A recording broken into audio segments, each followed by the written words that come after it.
and then she quickly ate the entire thing. She deemed it the most delicious food she had ever tasted. Nothing could make her happier than to have more, much more.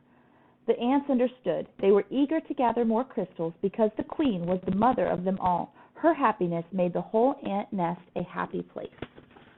You can see.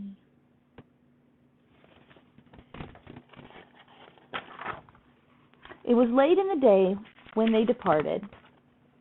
Long shadows stretched over the entrance to the ant kingdom. One by one, the insects climbed out, following the scout, who had made it clear there were many crystals where the first had been found, but the journey was a long and dangerous one. They marched into the woods that surrounded their underground home. Dusk turned to twilight, and twilight to night. The path they followed twisted and turned, every bend leading them deeper into the dark forest. So notice this forest. When we think of forest, we think of trees. You can notice this is grass. More than once, the line of ants stopped and anxiously listened for the sounds of hungry spiders, but all they heard was the call of the crickets echoing through the woods like distant thunder. Dew formed on the leaves above. Without warning, huge cold drops fell on the marching ants. A firefly passed overhead that for an instant lit up the woods with a blinding flash of blue-green light. See, they're on a journey. Seems like a long and arduous journey. At the edge of the forest stood a mountain. The ants looked up and could not see its peak. It seemed to reach right to the heavens, but they did not stop. Up the side they climbed, higher and higher. What do you notice about this mountain? The wind whistled through the cracks of the mountain's face. The ants could feel its force bending their delicate antennae. Their legs grew weak as they struggled upward. At last they reached a long ledge and crawled through a narrow tunnel. So they're inside the mountain. When the ants came out of the tunnel, they found themselves in a strange world. Smells they had known all of their lives, smells of dirt and grass and rotting plants, had vanished. There was no more wind, and, most puzzling of all, it seemed that the sky was gone. They crossed smooth, shining surfaces, and then they followed the scout up a glassy, curved wall. They had reached their goal. From the top of the wall, they looked below to a sea of crystals. One by one, the ants climbed down into the sparkling treasure. It's an odd-looking mountain. Quickly, they each chose a crystal. They then turned to start their journey home. There was something about this unnatural place that made the ants nervous. In fact, they left in such a hurry that none of them noticed the two small ants who stayed behind. Back here. Why go back? One asked another. This place may not feel like home, but look at all these crystals. You're right, said the other. We can stay here and eat this tasty treasure every day forever. So the two ants ate crystal after crystal until they were too full and fell asleep. Daylight came. The sleeping ants were unaware of changes taking place in their newfound home. A giant silver scoop hovered above them and then plunged deep into the crystals. It shoveled up both ants and crystals and carried them high into the air. The ants were wide awake when the scoop turned, dropping them from a frightening height. They tumbled through space in a shower of crystals and fell into a boiling brown lake.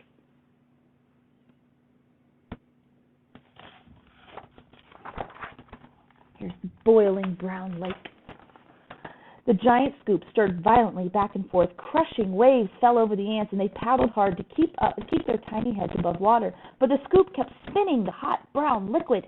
Around and around it went, creating a whirlpool that sucked the ants deeper and deeper. They both held their breath and finally bobbed to the surface, gasping for air and spitting out mouthfuls of the terrible, bitter water. That lake looks very interesting. I wonder if it's maybe not a lake. Then the lake tilted and began to empty into a cave. The ants could hear the rushing water and felt themselves pulled towards the pitch-black hole. Suddenly, the cave disappeared, and the lake became calm. The ants swam to the shore and found that the lake had very steep sides. I feel like it might be a cup of coffee and not a lake. I think the ants are trapped in a cup of coffee. They hurried down the walls that held back the lake. The frightened insects looked for a place to hide, worried that the giant scoop might shovel them up again. Close by, they found a huge round disc with holes in it that they could hide in nearby.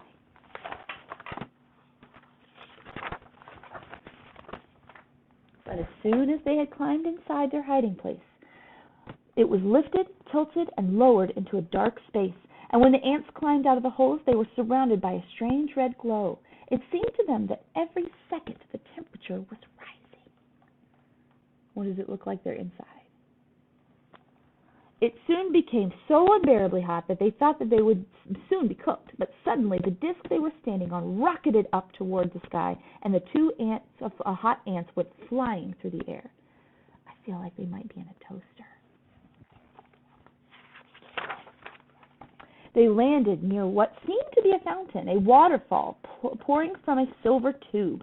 Both ants had powerful thirst and longed to dip their feverish heads into the refreshing water. They quickly climbed up the tube.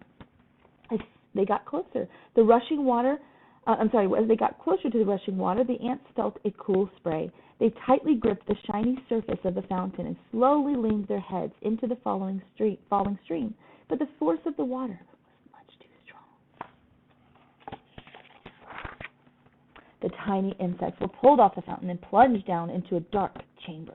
They landed on half-eaten fruit and other soggy things, and then suddenly the air was filled with loud, frightening sounds.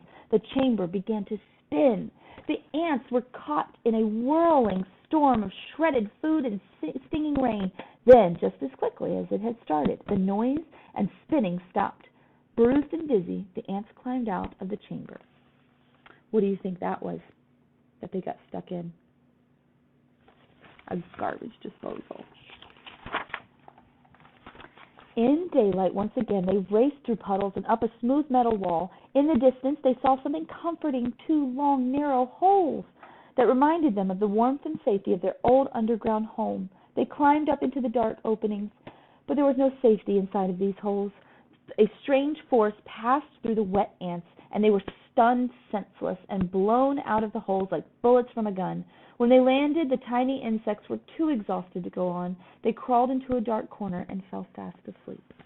They accidentally went inside of an outlet, and they got electrocuted.